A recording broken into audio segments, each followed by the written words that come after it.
What's up guys, Truman here, welcome back to another video. So I had a bit of a mini revelation. Oh wow, fucking hate this. This is why it takes so long. Take 3, what's up guys, Truman here, welcome back to another video. So today I had a bit of a mini revelation.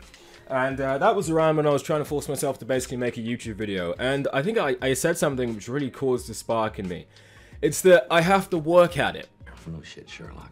Now, you hear this all the time with all these different personal development gurus, and you got to work at it, you got to really work at it, you got to bust your balls, you got to do everything, you got to put your nose to the grindstone to make something successful. And that is true. It is true, to an extent, for some people. Now, me, I found that work is easy. My definition for work is a bit different. Just like working in retail, doing the same tasks again and again and again. You're not really enjoying it, but it's necessary because you need the money and this, that, and the other. That is work.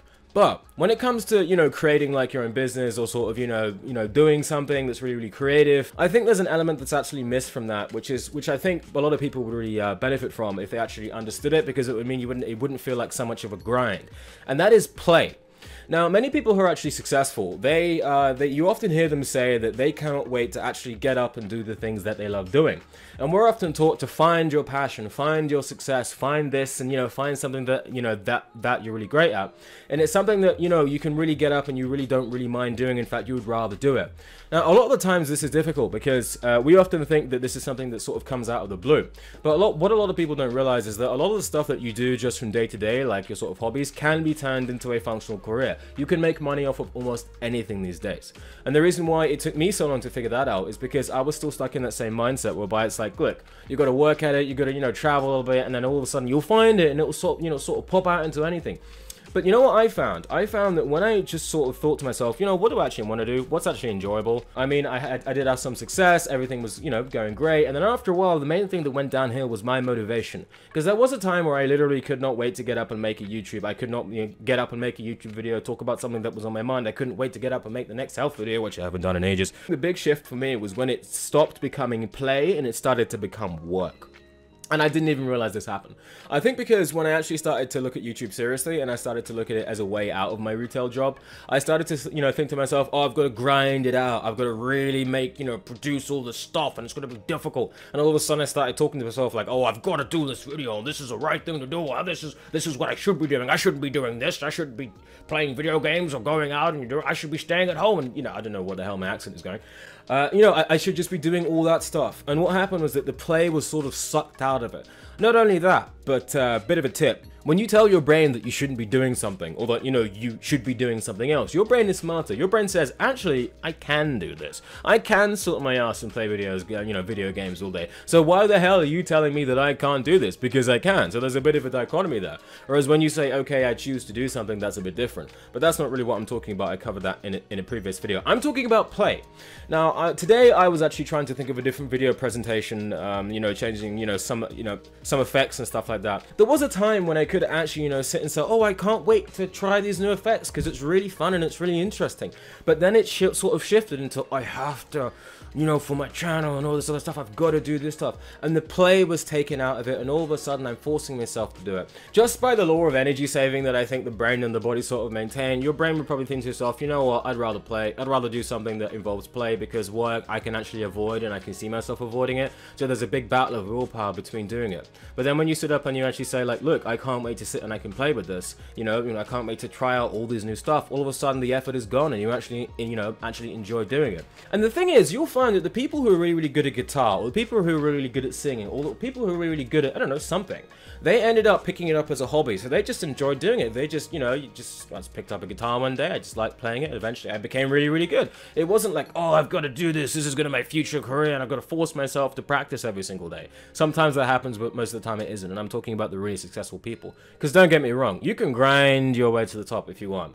But some people like me, I don't want the constant battle, the constant internal battle of saying, oh, I've got to work, I've got to grind. Because, you know, it may sound lazy, but actually being successful is equally parts work and play. Also, especially if it means successful and happy as well. Because a lot of the time you see a lot of people who are really, really, really successful, and they are miserable, and they'll tell you how they work 9 to 5, you know, 7 days a week and all this other stuff, and look at all the stuff they got, but they are miserable as hell.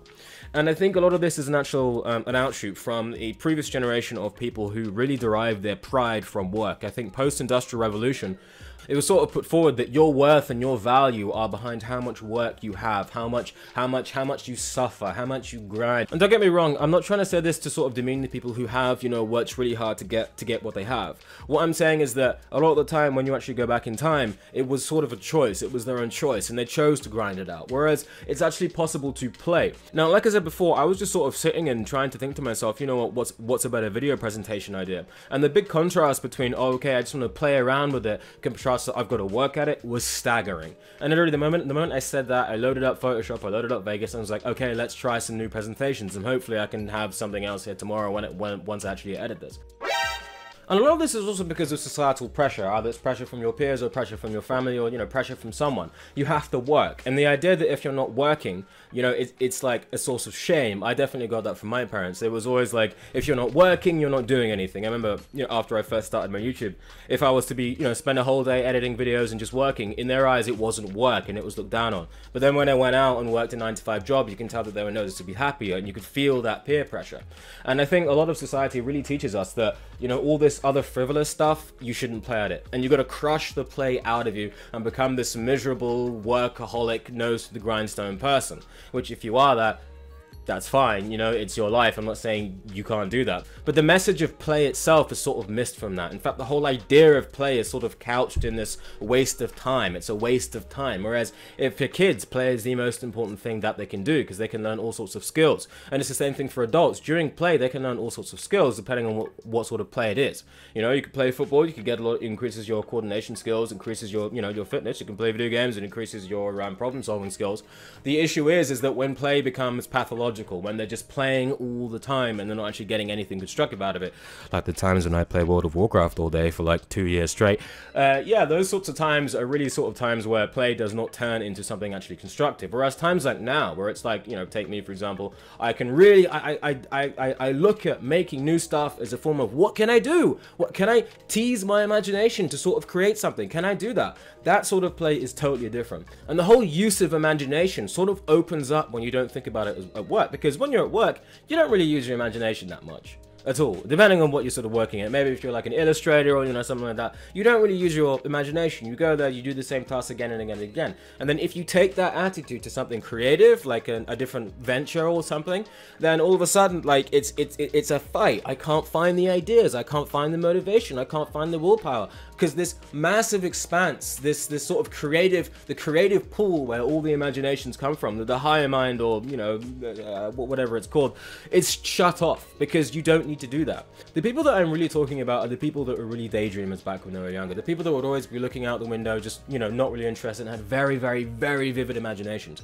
That is very often crushed out of people, and they lose all of their creative juices, they lose all of their willpower to do stuff creative, and they're just used to showing up on time for someone else and just doing that. Those sorts of people need to play more than they need to work, and I think the whole definition needs to be changed. Anyway, I'm going to play with something else. I'm on NoFap, aren't I? Oh shit. Freeman out. Peace.